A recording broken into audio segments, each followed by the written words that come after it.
Je m'appelle Corentin. Je suis ingénieur. Avec mon équipage, on veut rendre notre bateau autonome grâce au low-tech. Ces systèmes D qu'on peut fabriquer et réparer partout.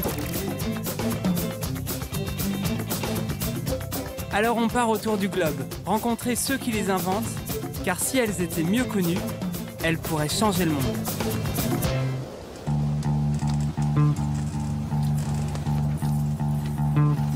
Après 5 jours de navigation et 300 milles nautiques contre vents et courants, on approche enfin de Trincomalee, un petit port du Sri Lanka. À bord, Amandine, qui d'ordinaire travaille à la base de Concarneau. Elle était déjà là sur notre escale précédente en Inde. Elle va rester encore un peu pour nous donner un coup de main. On n'est pas face au vent là. Et il y a aussi Johnny, un ami passionné de low-tech. Suite à notre passage à Auroville, il a décidé de faire un bout de chemin avec nous. Super ingénieux, jamais à court d'idées, il est inarrêtable. Et puis il s'est rapidement imposé comme cuisinier. On mange tous les jours la même chose, mais selon lui, c'est parce qu'il n'y a pas mieux. J'ai rencontré il y a 10 ans, il est australien à la base, mais il vit à Auroville en Inde depuis plus de 40 ans. Et je crois qu'il a orienté ma carrière vers les low-tech. Et il nous fait l'honneur d'être avec nous ici. Et il va nous aider au Sri Lanka à travailler sur le recyclage de plastique. En fait, on va étudier une technologie qu'on a vu apparaître il y a quelques années sur Internet, qui sert à transformer des déchets plastiques en carburant. Et donc réussir à transformer ça en ressources, ça veut dire qu'on peut quasiment tout transformer en ressources.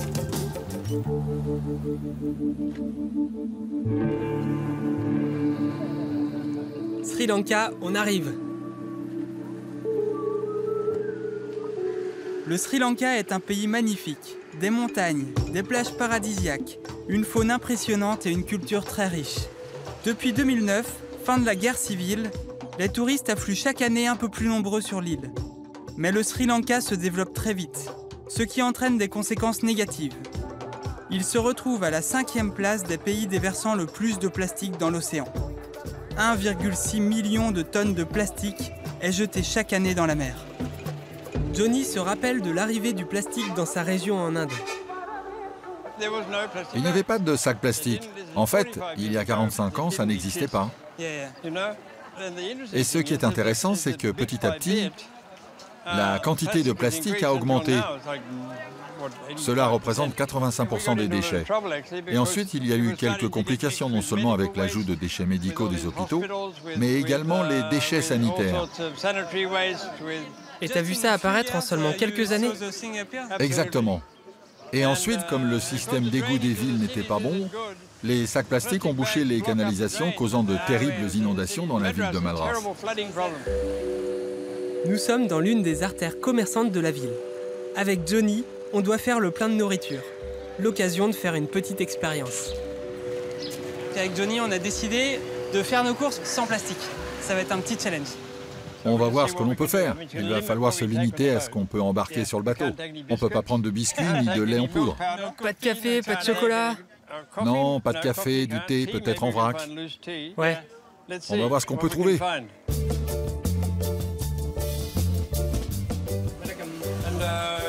Vous avez des cornets en papier pour les lentilles? On a des sacs en plastique. Non, non, non. Une boîte ou du papier, mais pas de plastique.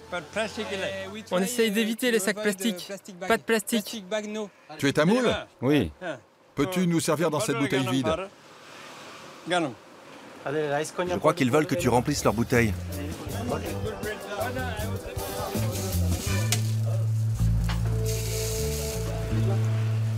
Les règles du jeu de notre zéro waste sans déchets nous permettent d'utiliser des bouteilles plastiques réutilisables.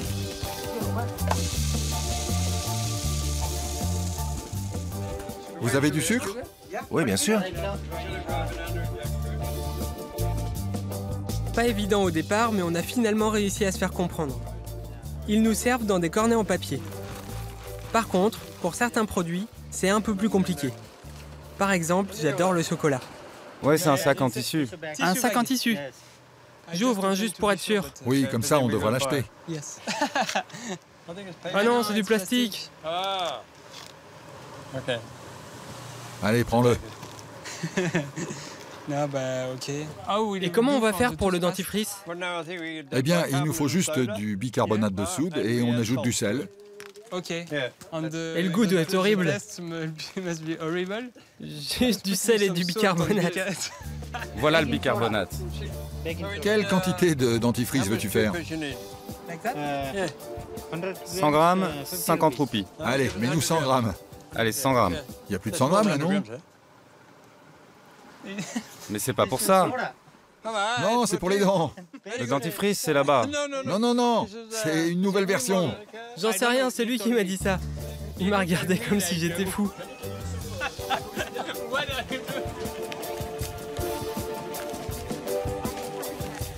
Et ça, c'est du packaging.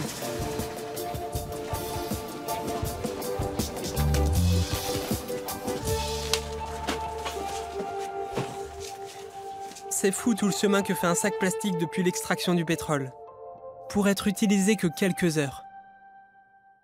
Nous prenons le train pour rejoindre Rohan Ediri-Surya à l'université de Ruuna. C'est un scientifique très concerné par les problèmes de pollution. Il travaille sur l'objet de notre venue, le pyrolyseur de plastique. Machine sortie tout droit d'un film de science-fiction, elle est fabriquée avec des matériaux très accessibles. Fût en métal, tubes de cuivre, feuilles d'aluminium et morceaux de scotch. Pas de doute, on est bien dans le low-tech. Vous savez, au Sri Lanka, il y a un problème avec la gestion des déchets. Nous cherchons à trouver une solution. Avec ce prototype, nous pouvons transformer le plastique en liquide, en gaz et sous forme solide. C'est ce type de plastique?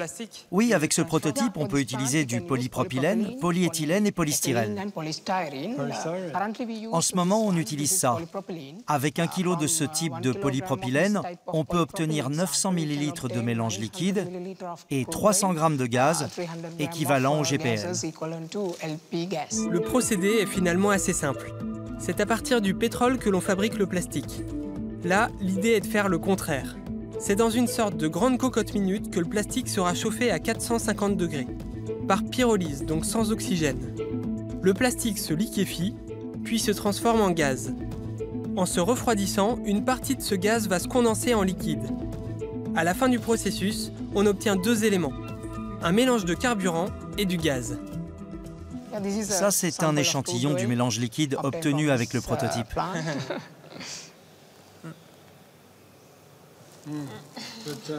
Ça sent le pétrole en fait. Ça sent comme une combinaison de diesel et d'essence. En fait, tu le mélanges avec du diesel. Est-ce que tu penses que à l'avenir, les familles vont toutes prendre leur sac plastique et faire leur propre diesel? Oui, on fait tout pour. Notre intention est de développer ce même prototype pour une utilisation domestique. Ok. Et est-ce que c'est dangereux? En fait, il suffit de bien contrôler certains paramètres pour être en sécurité. Si tu retires tout l'oxygène avant de commencer l'expérience, on peut garantir qu'il n'y aura pas de risque d'explosion et donc travailler en toute sécurité. Pas d'explosion. Pas d'explosion. Ah, c'est bien ce qu'on pensait.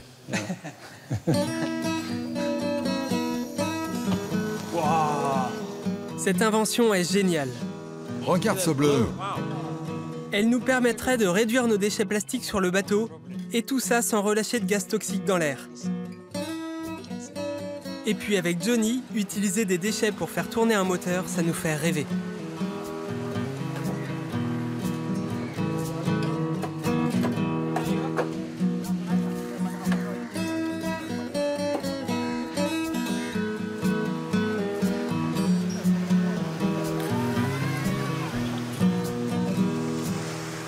Regarde tout ça. Ouais, c'est moins propre ici. Il y a du plastique partout. Ça fait moins rêver. Du coup, on va en profiter. Sur les conseils de Rohan, on ne va sélectionner que le 2, polyéthylène haute densité, le 4, polyéthylène basse densité, et le 5, polypropylène. C'est dommage, c'est pas marqué les types de plastique que c'est. Là, j'ai un 5. 5, c'est bien. Allez, je te l'offre, ça me fait plaisir. Ah, c'est pas le moment de jouer au frisbee, Johnny? Là, il y a un 3 marqué, mais je sais, il n'y a pas de triangle autour. Ah, ça doit être du polyéthylène high density, non? 5. Oui. Je trouve ça dommage, ceux où c'est pas marqué, parce que ça se trouve, ça va être toxique si on le recycle. Celui-là, il n'y a pas de numéro. Si on se trompe de numéro, ça peut être dangereux. Ouais. J'ai l'impression que c'est quand même assez compliqué de trouver les bons plastiques. Là. Il y en a beaucoup, mais comme il n'y a rien qui indique lequel est fait à partir de quoi. Ouais.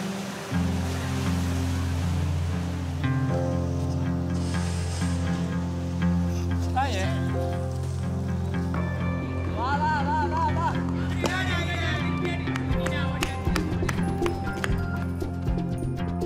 On va faire une petite pause pour profiter d'une navigation dans la baie avec Johnny.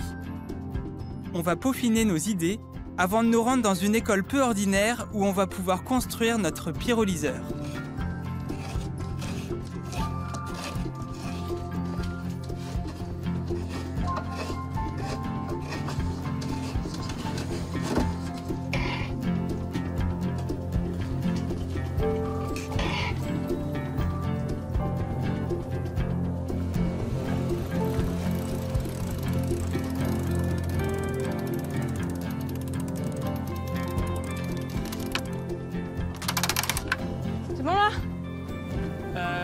C'est bien tendu?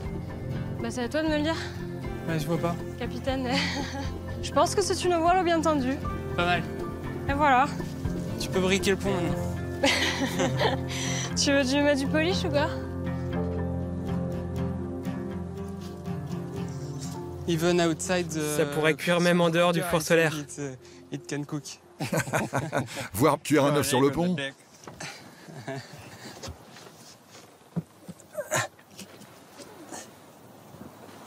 Ah oui. Et tu penses que ça va prendre combien de temps?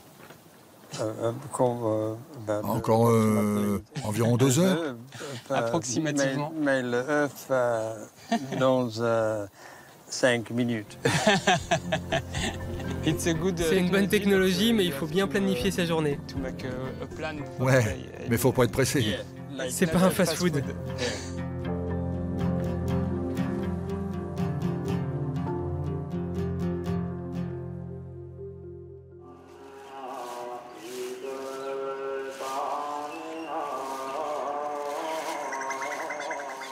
Le Sri Lanka prend petit à petit conscience de la situation. Le pays s'organise. Chaque matin, dans la ville de Galle, des camions municipaux défilent dans les rues pour récolter le plastique recyclable, trié la veille par les commerçants. Un filon que va essayer d'exploiter ce matin Amandine. Quant à nous, il est temps de nous mettre à la réalisation du prototype. Johnny et moi avons bien réfléchi au projet. L'idée est de pouvoir séparer les liquides du pyrolyseur de Rohan. On pense avoir trouvé la solution. On va le fabriquer chez nos amis de la Building a Future Foundation. Bonjour. Bonjour Monsieur Guit, comment allez-vous? Moi c'est Johnny, voici Coco. Je m'appelle Guy Tiassa. Bienvenue à la fondation Building for a Future. Merci, on peut jeter un coup d'œil? Ouais, bien sûr. C'est suite au tsunami de 2004 que la fondation BAF a été créée. La vague meurtrière avait dévasté les côtes, détruisant tous les bateaux de pêche. Aujourd'hui, la fondation forme des jeunes défavorisés au métier de la mécanique marine. Un endroit idéal pour construire notre prototype. C'est une machine qui peut transformer les déchets plastiques en diesel et en essence. Donc, il y a un premier récipient dans lequel on met les déchets plastiques. Et celui-là, il est fermé par un couvercle. Et il y a un tuyau qui sort de ça. Et c'est en dessous qu'on va mettre la gazinière pour chauffer le tout. Quand le réacteur va dépasser 200 degrés, le plastique va fondre et devenir liquide. Ça va produire du gaz qui va s'échapper par ce tuyau et aller dans un autre récipient. Ouais, je comprends. Où il va se condenser en liquide. D'accord. Ça marche. Et rebelote. On reproduit l'opération 3 fois de suite. La condensation des gaz va se faire avec des températures de plus en plus basses au fil des contenants. Et normalement, nous permettre d'obtenir 3 liquides différents. À partir de déchets plastiques, on devrait obtenir du diesel, de l'essence légère et du gaz. Et du gaz, oui. Le bon point, c'est qu'on est en plein air. On ne sait jamais avec les émanations.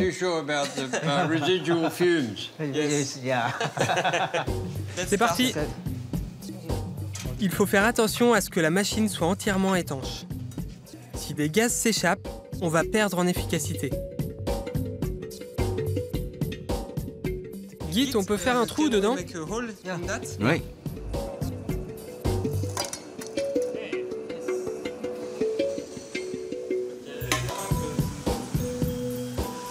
Tu sais faire ça? Ouais. Ça nettoie le métal. C'est super, hein? Des gamelles en inox, des tuyaux de cuivre, quelques boulons, ça c'est du low-tech. Je pense que si ça marche bien, on regardera les sacs plastiques différemment. Tu ne les regarderas plus de la même façon. C'est la partie artistique de la construction de cette low-tech.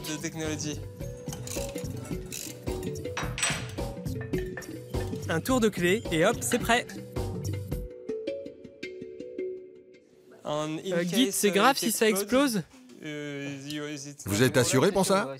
Non, aucun problème. Pas de problème. Super. Amandine a retrouvé Boudica, un des représentants du service hygiène de la ville. Il va sûrement pouvoir lui indiquer la meilleure manière de trouver les bons plastiques. Donc du coup, comment est-ce que la mairie gère les déchets qui sont produits à Galles? Il faut savoir qu'ici et sur les alentours de Galles, je dirais qu'on ramasse 50 tonnes de déchets par jour. 60% environ sont des déchets organiques et on les utilise pour faire du compost. Tout ce qui ne va pas faire du compost, on le trie. On sépare le carton et le plastique, dont le polyéthylène. Ce qui est recyclable, on le revend et on enterre le reste. Ok, bah donc nous on est ici pour collecter du plastique, du polyéthylène et du polypropylène, sur des sacs ou des choses comme ça. Est-ce que tu sais où est-ce qu'on pourrait trouver ça? Oui, on devrait pouvoir en trouver sur le marché.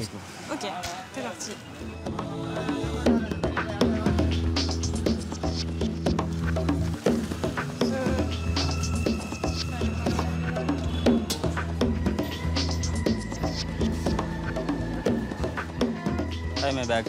Bonjour, on vient récupérer quelques sacs. On peut les prendre? Oui, prenez ce que vous voulez. C'est à jeter? Oui, on peut les prendre. On peut? Les blancs? Je pense que le mieux c'est de prendre les blancs parce que ceux avec la couleur il y a des colorants et ça risque de faire des déchets à la fin. Merci. Au revoir. Merci, bonne journée. Oui, bonne journée. Et dans les boutiques, là, il y a des déchets plastiques? Waouh! Là c'est bon, tout ce qu'il nous faut, je vais pouvoir ramener ça au gars. C'est le plus gros sac qu'on a récolté. Hop, you work?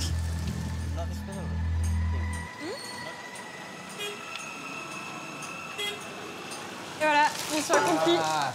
Alors, qu'est-ce qu'elle nous a trouvé? Tu vérifies en plus. Ça, c'est du polypropylène. Polypropylène. Polyéthylène. Polyéthylène, yeah. Oui, c'est bon. J'appuie. Il faut le maintenir. Voilà, c'est bon. On a une bonne assurance. On pose le réacteur rempli de plastique sur le réchaud. C'est parti pour le grand test.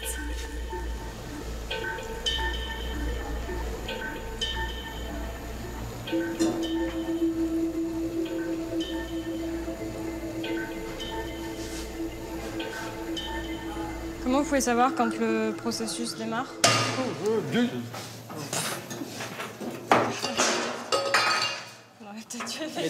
Est-ce qu'on a... Ça chauffe trop vite, là. Il faut rajouter du téflon sur celui-là. En fait, du fait qu'on ait chauffé assez fort dès le début, il y a eu un peu de pression et du coup, c'est de l'air chaud, c'était pas du gaz qui s'est échappé. Tentative numéro 2. Cette fois-ci, tout a l'air de fonctionner normalement. Notre prototype semble parfaitement étanche. Waouh! Ça a déjà démarré. Waouh! C'est définitivement du gaz. Super idée de Johnny. Essayer de collecter le gaz dans une bouteille en plastique. Wow, ça va super vite. Désolé, mais ça va atteindre le fond de la bouteille trop vite. Qu'est-ce qu'on va faire quand ça sera plein? Une autre alors? C'était ton idée, Johnny. Je pensais pas qu'il y en aurait autant. On peut avoir une autre bouteille? Mais pleine, pleine, vraiment pleine. 30 secondes. 30 secondes.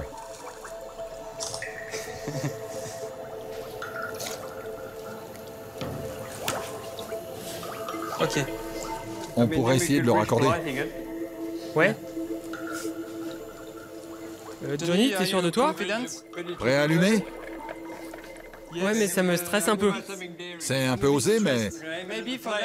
Peut-être que pour être sûr, vous pourriez vous pousser un peu. Faites gaffe que ça fasse pas un retour de flamme. Hein. Justement, normalement, il n'y a pas de retour de flamme possible. On a calculé. Oui, bah je sais pas si ça doit nous rassurer ou nous inquiéter, ça. Hey! That's really good! On est en circuit fermé. Ça, c'est de l'autonomie. C'est le gaz produit par le plastique qui chauffe le réacteur lui-même. On a un circuit fermé. C'est la classe. Ça, c'est de l'autonomie. Donc là, on est quand même pas mal content du résultat. Enfin, le résultat, on va le voir dans les boîtes quand on va ouvrir à la fin. Mais en tout cas, ça correspond pas mal à la théorie. Ce qui est assez rare dans mes expériences. Après 30 minutes, nous allons enfin pouvoir observer le résultat. Wow. Regarde ça! C'est super clair. Première boîte, on suppose que c'est de l'essence légère. Waouh! L'eau est remontée par le tuyau et s'est mélangée. Deuxième boîte, ça ressemble à de l'essence. Et enfin, dernière boîte, l'objet de toutes nos attentes, sans doute du diesel. Diesel. Je suis assez impressionné de voir qu'avec juste quelques petites marmites et un tuyau en cuivre, on peut transformer un déchet plastique, un emballage qui servait à rien, qui est d'habitude enfoui ou perdu dans les océans, en quelque chose qui est utile. Et je pensais que c'était quelque chose qui était juste réservé à l'industrie, et en fait, non, ça peut se faire dans une cuisine. Mission accomplie, il y a encore quelques fuites, mais...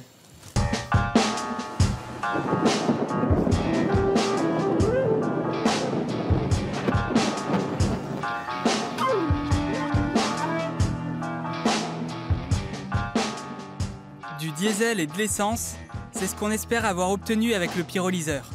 Mais je préfère m'en assurer. Bonjour. Hello. Bonjour, comment ça va? Très bien, merci. J'ai trouvé un garagiste qui va pouvoir me confirmer ou non nos résultats. Et qu'est-ce que tu fais? J'essaie de le faire sécher. Ah, tu regardes si ça s'évapore. Habituellement, l'essence sèche quand tu la touches. Ah, ça disparaît. Et celui-là, du coup? Non?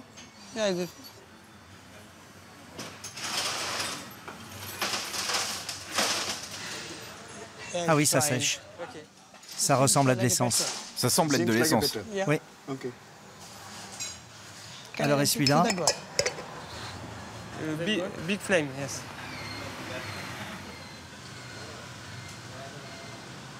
Oui. C'est bien du diesel. C'est du diesel. Je peux t'aider. Ok.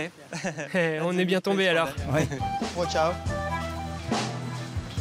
Ok, c'est un moteur diesel. Nous allons directement injecter notre diesel dans le moteur, sans passer par le réservoir. Comme ça, on pourra observer la consommation en direct.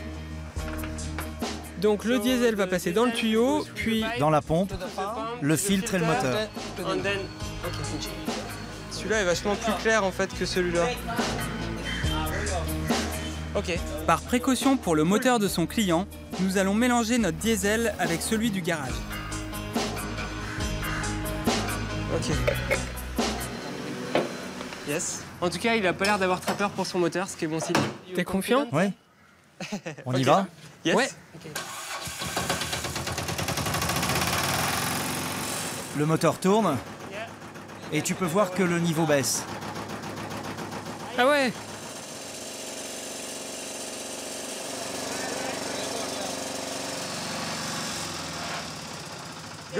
Ça fait un bruit normal? Oui, c'est normal. Ouais. Cool. Il faut qu'on fasse plus de tests avec une plus grande quantité. Oui, bien sûr. Je t'aiderai avec plaisir. Reviens quand tu veux. Ok. C'est génial, on a pu prouver qu'avec des sacs plastiques, on pouvait faire du diesel qui fait tourner un moteur. Et ça, c'est une belle réussite. Ok. Allez, au revoir. Au revoir, merci. Génial, c'est vraiment prometteur. Notre pyrolyseur à plastique est fonctionnel. Mais à l'avenir, il faudra calculer le rendement du système. C'est la fête de la Lune à Trincomalee. Les rues sont pleines de décorations magnifiques. Une belle dernière image pour Amandine, qui retourne ce soir en France.